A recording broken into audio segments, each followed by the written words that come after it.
The goal of this project is to model and replicate one of our favorite childhood memories, the water slip and slide.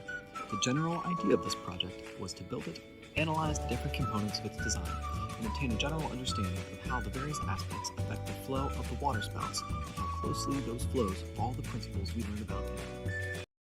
Going through the setup of our project, we used 4 simple components: clear vinyl tubing, metal fittings, a pressure gauge, and a plastic sheet to replicate the slippery surface of a slip and slide. The shower head is used as our source of water, as well as the easiest point to attach a tube. The tube runs down into our bathtub so we don't wet everything, where water flows out the tube from 5 equally spaced holes 1.5 inches apart. We put a cap on the end of the tube to help pressurize the system, which we found to be a bit finicky with the shower. However, there was not a lot of pressure in the tube at any point, only around 1 to 2 psi. In this part of the experiment, we're attempting to calculate the height of each of the spouts coming out of the holes in our tubes. We're making the following assumptions: that we're getting equal flow rate out of all 5 of our holes, and we're getting equal outward velocity over the entire cross-section of the holes. We're able to make these assumptions based off the conservation of mass principle.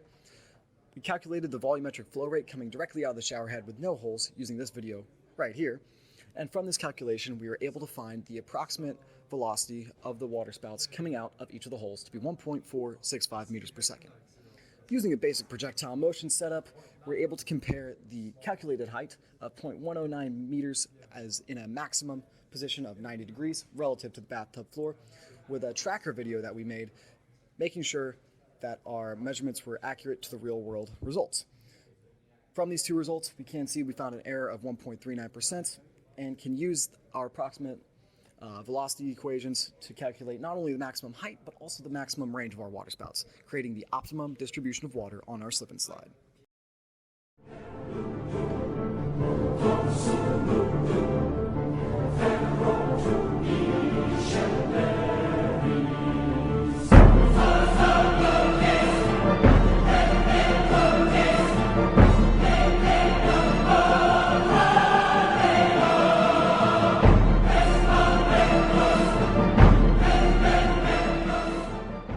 When it comes to slipping between 2 bodies, we model it as 2 plates.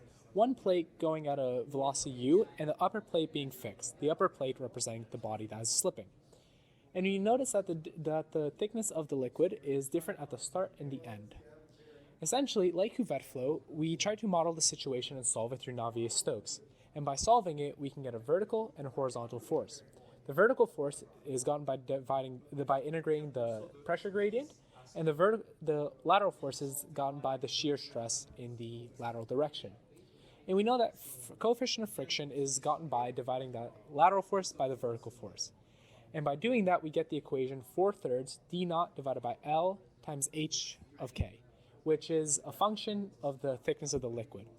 What we can get from this is that for the coefficient of friction to be low, our d naught divided by L has to be much less than 1. Unfortunately for our poor Lego man who isn't that tall, the coefficient of friction is quite high because d naught divided by L is not much less than 1. Therefore, he is not able to enjoy the fun of a slip and slide and comes to a screeching halt very quickly.